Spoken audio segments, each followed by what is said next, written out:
Our second presentation in this panel is by Dr. Eiman Shammari. She has a PhD in information technology and she's an assistant professor at the Kuwait University. She will be talking to us today about bias mitigation in Arabic NLP, natural language processing data sets. So welcome, Eiman.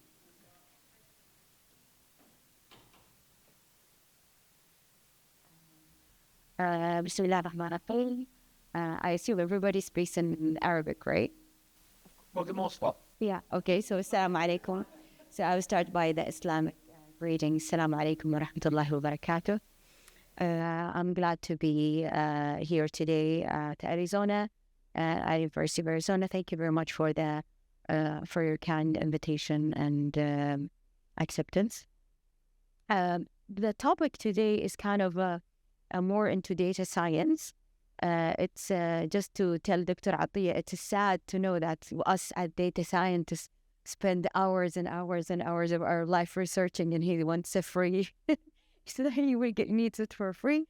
We also need some funding for research. So, just the word bias, I know you're all aware of it, but you know that the term itself has been evolving through years. You know, we say in 2016, we can say, oh, bias gender, bias toward gender, bias toward.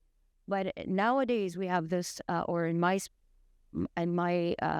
data science word, when you speak about bias, we in NLP, natural language processing, we will talk about cultural fairness. For example, if I may borrow from the previous presentation, Dr. Atiyah, of course, he's from Egypt. So his YouTube video was from Egypt. It was the AI, or the tool he used, the AI tool, was aware of the Egyptian dialect. But although we noticed on the screen there were some mistakes, like for example, Adan, it was written wrong, was Adnan. So when we talk about bias, we talk about many aspects. We're going to learn what do we mean about that. It's a very huge area of research, but it's also a lot of funding.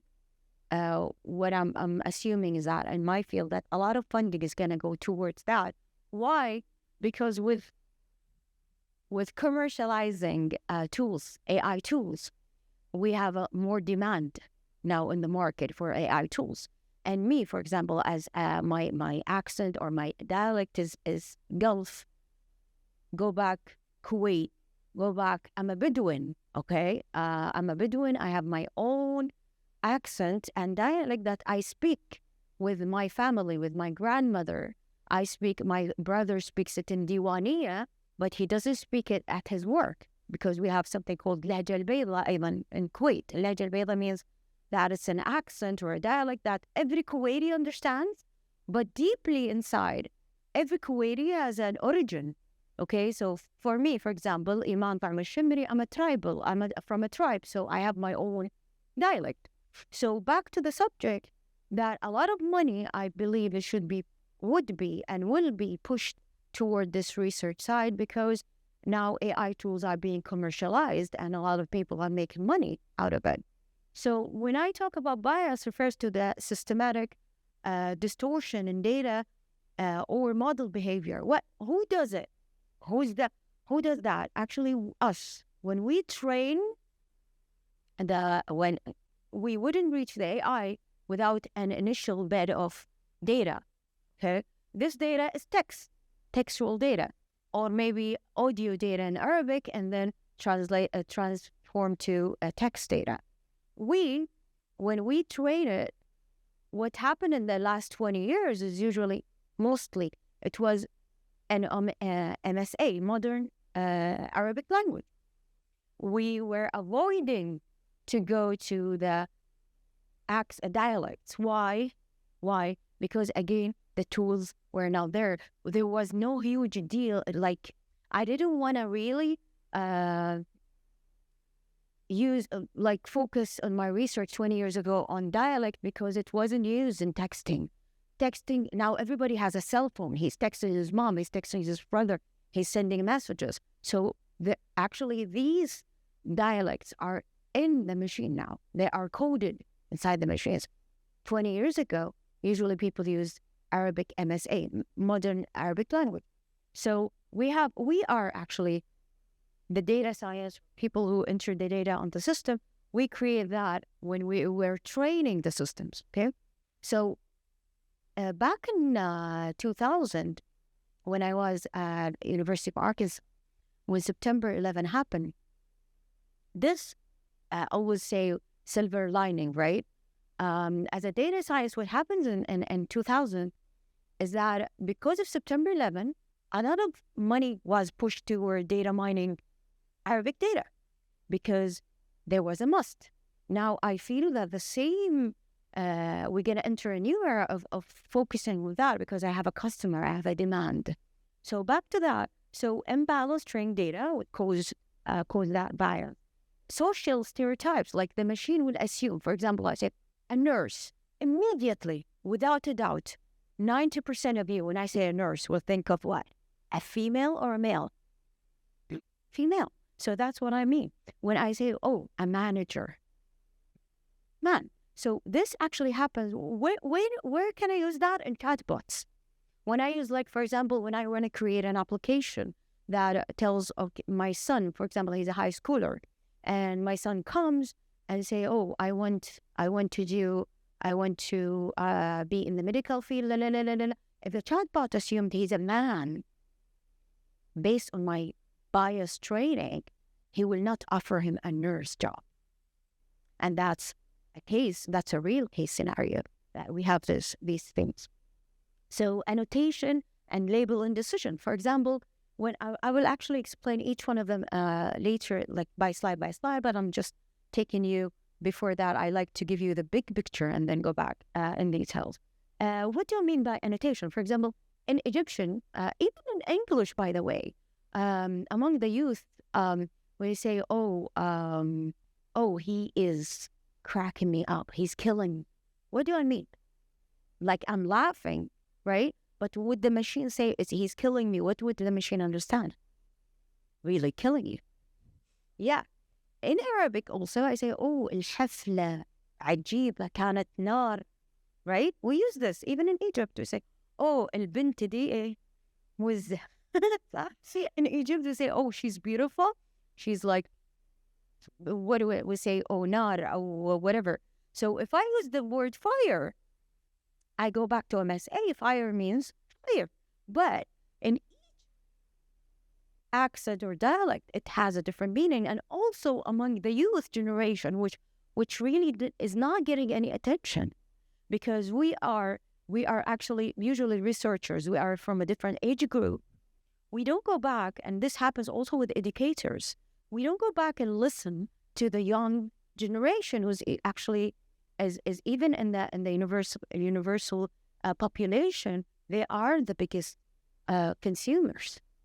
So I go back to the annotation and labeling. I have misrepresentation. So imagine I'm like a policeman and I'm relying on MSA and in a modern language to check the text if there is something alarming. As he says it, and the party was on fire. He will just go and with an ambulance, right? So I have this big issue that I cannot. It will stand against many of my automation dreams, right? I would say, the apartment is on fire. It's different when I say, the girl is on fire, or like the party is so fun, whatever. Like anyways. So back, we have the three basic issues: the gender bias, as I say, the nurse, the lawyer, the manager, the dialectal or cultural bias, which I just explained. Representation bias, minority exclusion, like me. For example, I'm a Bedouin. My accent that I hear and I speak with my dad, with my grandmother, is not represented. So let's move on.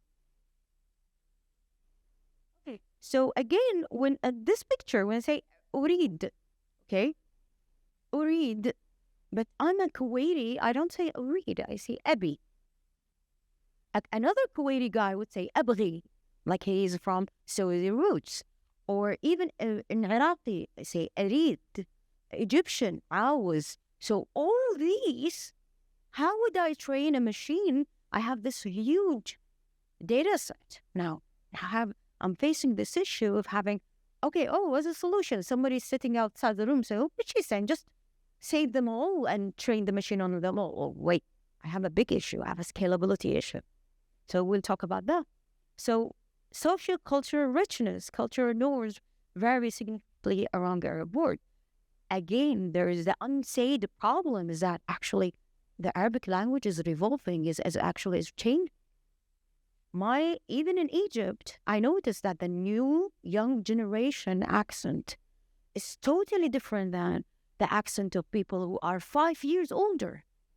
The college students in Egypt, they speak in a different dialect than the master students speak in a different accent than the bachelor students, which is a huge issue that we need to pay attention, and we have to admit language, if language doesn't evolve, it will die.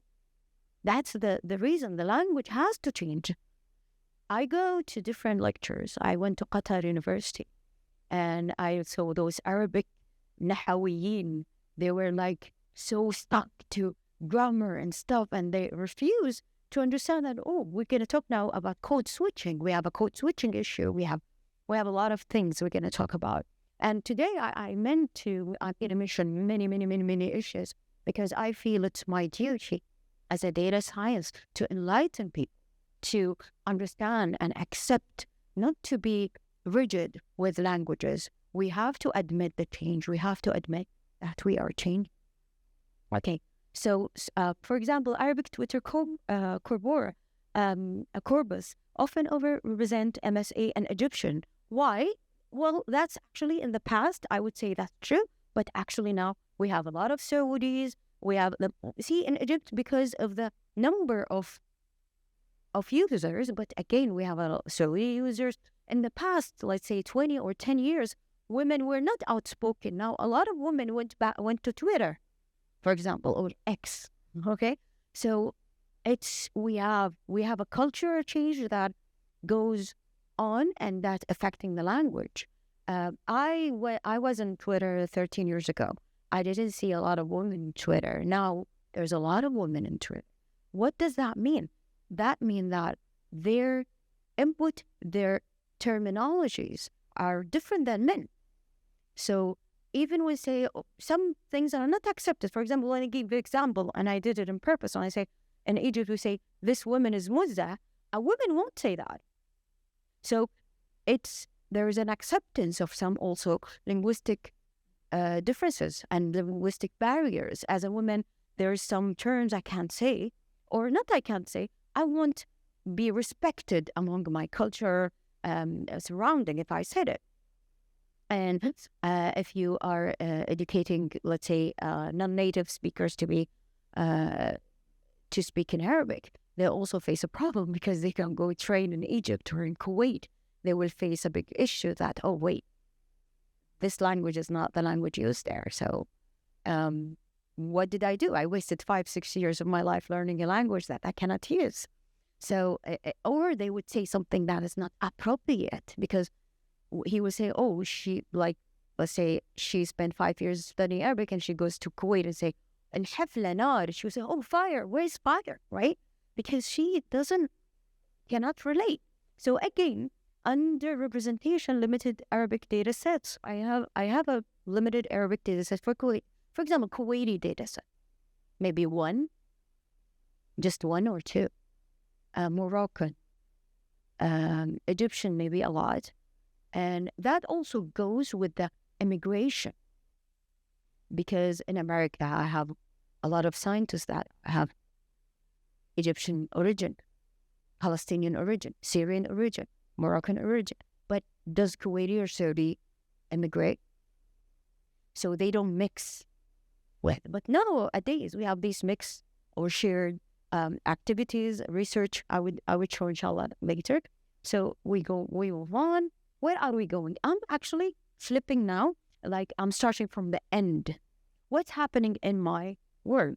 Code switching. I'm gonna explain all these. There are like 5 prominent research in data science. recent research, code switching and Arabic are gaining attention. I'm going to explain what are theirs. ARA PERT is actually a tool that tried to solve the problem of MSA, but they learned from Twitter, they learned from Wikipedia, which is not a good result. Mainstream benchmarks, Arabic glue. I'm going to explain all these. Have an ethical barrier also stopping me. And again, I'm going to talk about that. MENA, a specific workshop is challenging. I'm going to just go fast on these. Or I can go back to these, but these are research. If you want to like capture the screen, or maybe I can provide the presentation later somewhere in a cloud where you can actually copy these resources and see what's happening. These are, if you're interested in research in these areas or what's happening, these are survey of code switching. I'm going to explain what's code switching. Arabert, assuming that you don't know what's code switching. But we have a diverse audience, so that's why ARA PERT, it's mainly the latest tool that is trying to solve the bias mitigation problem. I have a benchmark bias of the NADI 2024 is one of a really good initiative. They are trying to allow all the scientists to collect a database of all the accents, all the dialects, so people can come and put their own data sets. Ethical, they introduce something called the data statement. The data statement is what we call in data mining metadata. What I mean of the data, like who wrote this text? Oh, Eiman wrote this text. Who is Eiman? She's from Kuwait. She's a female. That's what you call a data statement. It makes a big difference in research, because if you know initially that, she is from Egypt, then Eiman, whatever she will write, it will be different. Because for example, we have words that are similar, but with different meaning in the Arabic word. I can't have an example. Do you have an example of mine of a word that means different in Egypt than in Kuwait? Well, I have, but they're just really bad words and he's recording, so... So anyways, but what I mean is that some words in Kuwaiti accent are accepted, but in Egypt, they're not accepted. But if you initialize like, because you're reading my text, you're not seeing me, you're not hearing me, I have to know, I have a data statement that she is from Kuwait.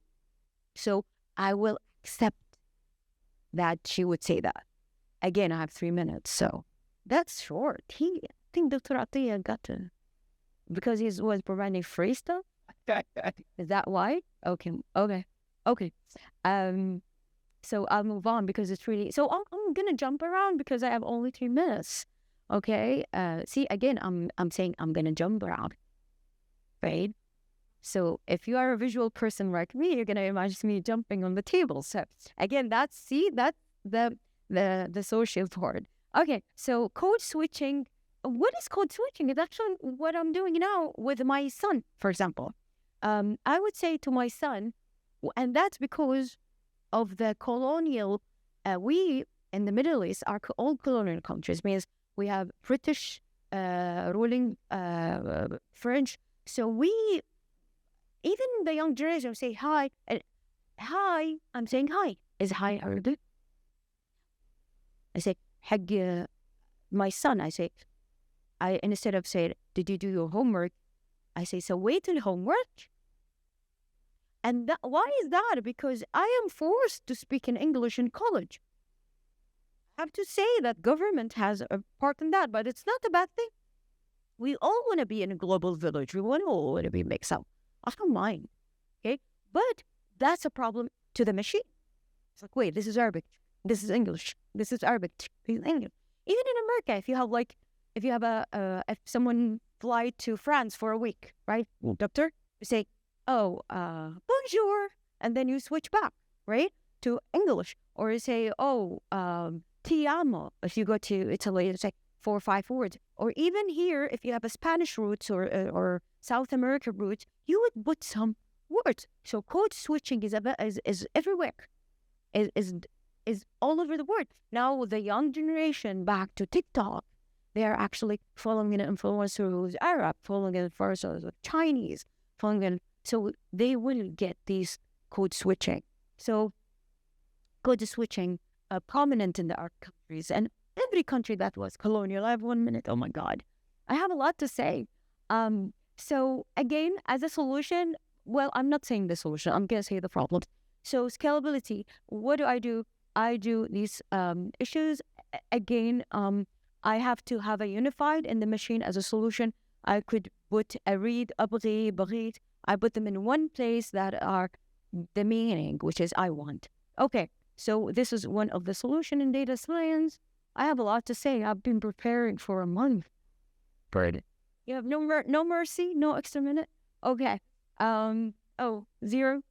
Oh, Arabies. Okay. So Arabies also. Now, when you say "أنا أحبك," in the past, when you used to type, you're lazy to switch or search. For example, you're in America, you have no keyboard that types in Arabic, so you go ahead. So it replaces ha with 7 or whatever. So this is also called Arabizi. This is also an issue. Code mixing. I say عندي homeworkات كثيرة. Or I say الامتحان was open book. That's all my students. دكتورة الامتحان is open book. They love this question. And we say, yeah, الامتحان is open book. That's like, it's a Christmas to them when I say الامتحان is open book. Anyways, so لازم نسوي presentation. See, this is an example of code mixing, not code switching. No, Quran.